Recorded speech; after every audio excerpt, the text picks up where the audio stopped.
ನಮಸ್ತೆ. ಇಂದು ಫೆಬ್ರವರಿ 14 ಅನ್ನು ಕುತೂಹಲದಿಂದ ಕಾಯ್ತಾ ಇರ್ತಕ್ಕಂಥ ಒಂದಷ್ಟು ಜನರಿಗೆ ಅದು ಖುಷಿಯಾದರೆ, ಇನ್ನೊಂದಷ್ಟು ಜನರಿಗೆ ಇದರಿಂದ ಆಗ್ತಕ್ಕಂಥ ನೋವು, ನಲಿವುಗಳು ಇವುಗಳನ್ನೆಲ್ಲ ಒಂದಷ್ಟು ವಿಚಾರಗಳನ್ನು ನಿಮ್ಮೊಂದಿಗೆ ಹಂಚಿಕೊಳ್ಳಲು ಬಂದಿದ್ದೇನೆ. ಯುವ ಪೀಳಿಗೆ ಸಾಗ್ತಾ ಇದೆ. ಪಾಶ್ಚಾತ್ಯ ಸಂಸ್ಕೃತಿಯನ್ನು ಅನುಸರಿಸುವ ನೆಪದಲ್ಲಿ ಯಾರ್ಯಾರಿಗೂ ಧಕ್ಕೆ ಆಗ್ತಾ ಇದೆ. ಆ ಮುಗ್ಧ ಮನಸ್ಸುಗಳಿಗೆ ಮತ್ತು ಎಲ್ಲೋ ಏನೋ ಆಗ್ತಾ ಇದೆ, ಅದನ್ನು ಕಾಪಾಡಬೇಕು, ಈ ಸಂಸ್ಕೃತಿ ನಮ್ಮದಲ್ಲ ಅಂತ ಹೇಳಲಿಕ್ಕೆ ಸಾಕಷ್ಟು ಒಳ್ಳೆಯ ಮನಸ್ಸುಳ್ಳವರು ಇತ್ತ ಗಮನ ಹರಿಸ್ತಾ ಇದ್ದಾರೆ. ಬೇಡ, ಇದು ನಮ್ಮ ಸಂಸ್ಕೃತಿ ಅಲ್ಲ ಅಂತ. ಅದರಾಚೆಗೂ ತಮ್ಮ ಉತ್ಕಟ ಬಯಕೆಯನ್ನು ಆ ದಿನದಂದೇ ಆಚರಿಸುವ ತುಡಿತಗಳಿರ್ತಕ್ಕಂಥ ಯುವ ಪ್ರೇಮಿಗಳು ಕೂಡ ಒಂದು ಕಡೆ ಇದ್ದಾರೆ.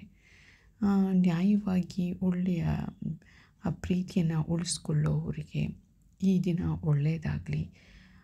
ತುಂಬ ಬೇರೆ ಯಾವುದೋ ದೃಷ್ಟಿ ಇಟ್ಕೊಂಡು ಇನ್ನೊಂದು ಮನಸ್ಸನ್ನು ಹಾಳು ಮಾಡದೆ ಒಂದೊಳ್ಳೆಯ ಚಿಂತನೆಯತ್ತ, ಬರೀ ಪ್ರೀತಿ, ಪ್ರೇಮ, ಪ್ರಣಯ ಇಷ್ಟೇ ಜೀವನ ಅಲ್ಲ, ಅದರ ಆಚೆಗೂ ಬದುಕಿದೆ ಅನ್ನೋದನ್ನು, ಜೀವನದಲ್ಲಿ ಒಮ್ಮೆ ತಾನೇ ಪ್ರೀತಿ, ಪ್ರೇಮ, ಪ್ರಣಯ ಅನ್ನೋದು ಕೂಡ ಇದೆ.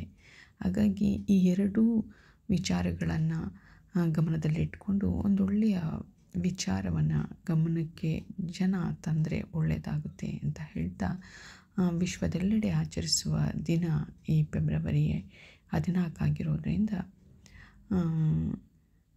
ಪ್ರೇಮಿಗಳು ಕೆಂಪು ವಸ್ತ್ರವನ್ನು ಧರಿಸಿ ಕೆಂಪು ಗುಲಾಬಿಯನ್ನು ಹಿಡಿದು ಆ ದಿನವನ್ನು ಆಚರಿಸ್ತಾರೆ. ಸಂತ ವ್ಯಾಲೆಂಟೈನ್ ಹೆಸರನ್ನು ಈ ದಿನಕ್ಕೆ ಇಡಲಾಗಿದೆ ಕೂಡ. ವ್ಯಾಲೆಂಟೈನ್ಸ್ ಡೇ ಕುರಿತು ಸಾಕಷ್ಟು ಕತೆ ಪುರಾಣಗಳನ್ನು ಕಾಣಬಹುದು. ಪಾಶ್ಚಾತ್ಯ ಸಂಸ್ಕೃತಿಯಲ್ಲಿ ಇದನ್ನು ದ ಡೇ ಆಫ್ ರೊಮ್ಯಾನ್ಸ್ ಎಂದು ಕರೆಯಲಾಗಿದೆ. ರೋಮ್ನಲ್ಲಿ ಈ ಬಗ್ಗೆ ಸಾಕಷ್ಟು ಪುರಾಣ ಕಥೆಗಳನ್ನು ಕಾಣಬಹುದು. ದಂತಕಥೆಯ ಪ್ರಕಾರ ಪ್ರೇಮಿಗಳನ್ನು ಒಂದು ಮಾಡಲು ಹೋಗಿ ದುರಂತ ಅಂತ್ಯ ಕಂಡ ವ್ಯಾಲೆಂಟೈನ್ ಅವರ ಬದುಕಿನ ಕಥೆಯ ರೂವಾರಿ ಹೆಸರೇ ಈ ದಿನ ನಾವು ವ್ಯಾಲೆಂಟೈನ್ಸ್ ಡೇ ಅಂತ ಆಚರಿಸಿಕೊಳ್ಳುವ ಹೆಸರ ಹಿಂದಿದೆ ಎಂಬುದನ್ನು ಖಂಡಿತ ಮರೆಯಬಾರ್ದು. ಅದರ ಆಗು ಹೋಗುಗಳನ್ನು ಗಮನದಲ್ಲಿಟ್ಕೊಂಡು ಜನ ವ್ಯವಹರಿಸಬೇಕಾಗಿದೆ ಅಷ್ಟೆ. ಇನ್ನು ಪ್ರೇಮಿಗಳ ದಿನದಂದು ಅಂದರೆ ಈ ಮಾಹೆ ಪೂರ ಗುಲಾಬಿಗೆ ಭಾರಿ ಬೇಡಿಕೆ, ಅದರಲ್ಲೂ ಕೆಂಪು ಗುಲಾಬಿಗೆ ಭಾರಿ ಬೇಡಿಕೆ. ಫೆಬ್ರವರಿ ಮಾಹೆ ಬಂತೆಂದರೆ ಸಾಕು, ಗುಲಾಬಿಗೆ ಭಾರಿ ಬೇಡಿಕೆ. ಹಾಗಾಗಿ ಎಲ್ಲೆಡೆ ಅದೇ ಸುದ್ದಿ.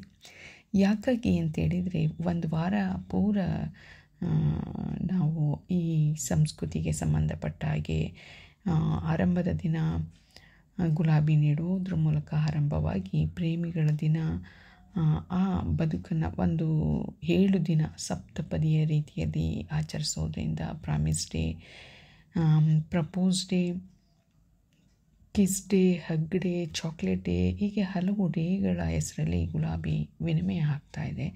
ಹಾಗಾಗಿ ಆ ಗುಲಾಬಿಯನ್ನು ಕೊಡೋದ್ರ ಜೊತೆಗೇ ಎಲ್ಲ ದಿನಗಳೂ ಜರುಗೋದ್ರಿಂದ ಗುಲಾಬಿಗೆ ಬೇಡಿಕೆ ಅಧಿಕವಾಗಿದೆ. ಈ ಗುಲಾಬಿಗಳನ್ನು ಕರ್ನಾಟಕದಲ್ಲಿ ಹೊಸೂರು, ಬೆಂಗಳೂರು, ಊಟಿಯಿಂದ ಮಾರುಕಟ್ಟೆಗೆ ತರಲಾಗಿದ್ದು, ಇಲ್ಲಿಂದ ಹೂಗಳನ್ನು ದೇಶದ ವಿವಿಧೆಡೆಗಳಿಗೆ ರಫ್ತು ಮಾಡಲಾಗ್ತಿದೆ. ಪ್ರತಿದಿನ 5ರಿಂದ 7 ಟನ್ ಗುಲಾಬಿ ತರಲಾಗುವುದು. ಆದರೆ ಪ್ರೇಮಿಗಳ ದಿನಕ್ಕಾಗಿ ಗುಲಾಬಿಗಳ ಆಗಮನ ಹೆಚ್ಚಾಗಿದ್ದು, ಕಳೆದ ವರ್ಷಕ್ಕೆ ಹೋಲಿಸಿದರೆ ಹೂಗಳಿಗೆ ಬೆಲೆ ಹೆಚ್ಚಾಗಿದೆಯಂತೆ. ಫೆಬ್ರವರಿ ಮಾಹೆಗಾಗಿಯೇ ಗುಲಾಬಿ ಹೂಗಳು ಬರುವಂತೆ ಬೇಸಾಯಗಾರರು ಅದನ್ನು ಬೇಸಾಯ ಮಾಡಲಾಗಿದ್ದು, ಗುಲಾಬಿ ಬೇಸಾಯಗಾರರಿಗೆ ಹೆಚ್ಚಿನ ಲಾಭ ತಂದು ಕೊಡುವ ಸಂದರ್ಭ ಕೂಡ ಈ ವರ್ಷ ಆಗುತ್ತೆ. ಪ್ರತಿ ವರ್ಷದಲ್ಲಿ ಫೆಬ್ರವರಿ ಆಗುತ್ತೆ. ಈ ಹೋಲ್ಸೇಲ್ ಮಾರುಕಟ್ಟೆ ಅಂದರೆ ಸಗಟು ಮಾರುಕಟ್ಟೆಯಲ್ಲಿ 20 ಗುಲಾಬಿಗೆ 450ರಿಂದ 50 ರೂಪಾಯಿ ಇದ್ದರೆ, ಮಾಮೂಲಿ ಕಾಮನ್ ಮಾರುಕಟ್ಟೆಯಲ್ಲಿ ಅದಕ್ಕೆ ದುಪ್ಪಟ್ಟು ದುಡ್ಡು ಕೊಟ್ಟು ಅದನ್ನು ಕೊಂಡ್ಕೊಳ್ಬೇಕಾಗಿದೆ. ಕೆಂಪು ಗುಲಾಬಿಗೆ ಭಾರಿ ಬೇಡಿಕೆ ಇರೋದ್ರಿಂದ 100 ರೂಪಾಯಿಗಳನ್ನು ಈ ಪ್ರೇಮಿಗಳು ವ್ಯಯಿಸಬೇಕಾಗಿದೆ. ಅಂದರೆ ವಿಭಿನ್ನ ಆಯಾಮಗಳಲ್ಲೂ ಕೂಡ ಈ ಗುಲಾಬಿ ಮಾರಾಟಕ್ಕೆ ಒಳಪಡ್ತಾ ಇದೆ.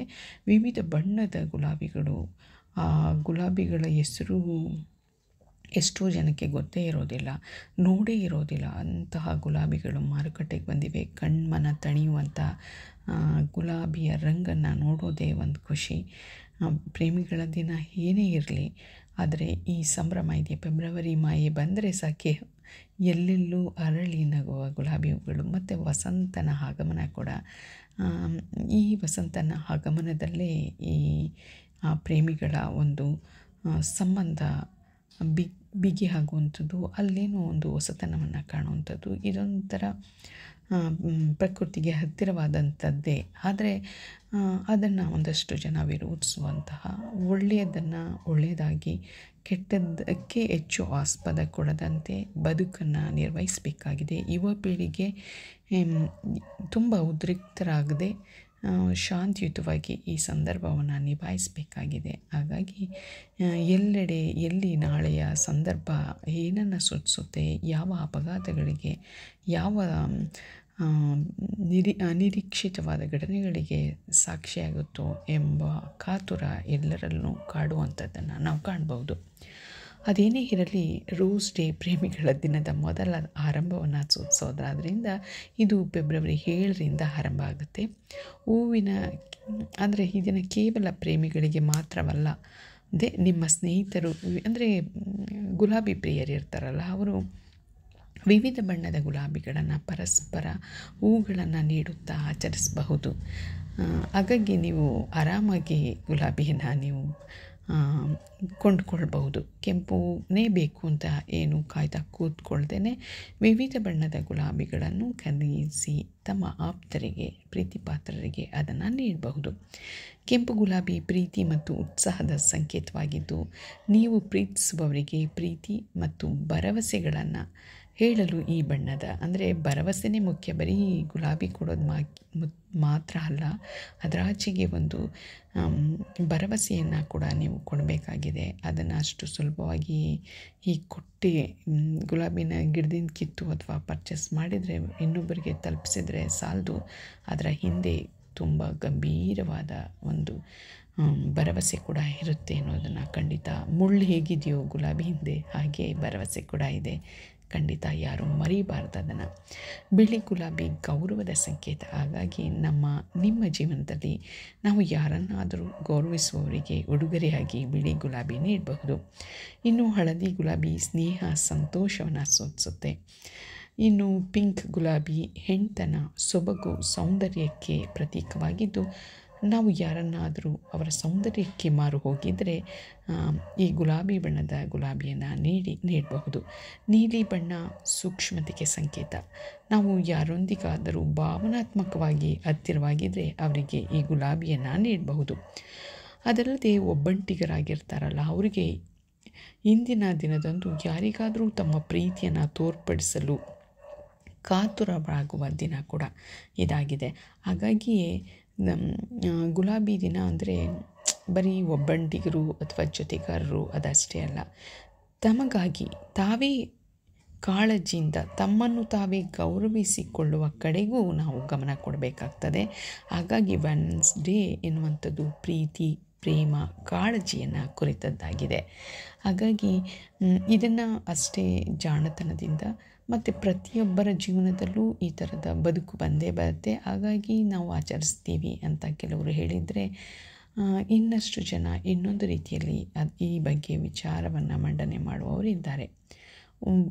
ಹೇಳ್ತಾರಲ್ಲ, ನಾವು ಜೀವನದಲ್ಲಿ ಒಮ್ಮೆ ಮದುವೆ ಆಗೋದು ಅನ್ನೋ ಥರ, ಒಬ್ಬರನ್ನೇ ನಾವು ಪ್ರೀತಿಸೋದು ಅನ್ನುವಂಥ ಒಂದೊಳ್ಳೆಯ ಮನಸ್ಸಿಗೆ ಹೇಳೋದಾದರೆ, ಈ ದಿನವನ್ನು ಒಂದೊಳ್ಳೆಯ ಭರವಸೆಯ ಬರೀ ಪ್ರೀತಿ ಪ್ರೇಮ ಅಂದರೆ ಸಾಲದು, ಅದನ್ನು ಬದುಕಿನುದ್ದಕ್ಕೂ ಒಂದೊಳ್ಳೆಯ ಜೊತೆಗಾತಿಯೊಂದಿಗೆ ಬದುಕುವ ಧೈರ್ಯ ಖಂಡಿತ ನಿಮಗೆ ಬರಲಿ ಅಂತ ಆಶಿಸ್ತಾ, ಈ ಪಾಕಿಸ್ತಾನದಲ್ಲಿ ಎಲ್ಲೆಲ್ಲಿ ಇದಕ್ಕೆ ವಿರೋಧಗಳಿವೆ ಅಂದರೆ, ಪಾಕಿಸ್ತಾನ ಇಸ್ಲಾಂ ಧರ್ಮಕ್ಕೆ ಇದು ತುಂಬ ವಿರುದ್ಧವಾಗಿದೆಯಂತೆ.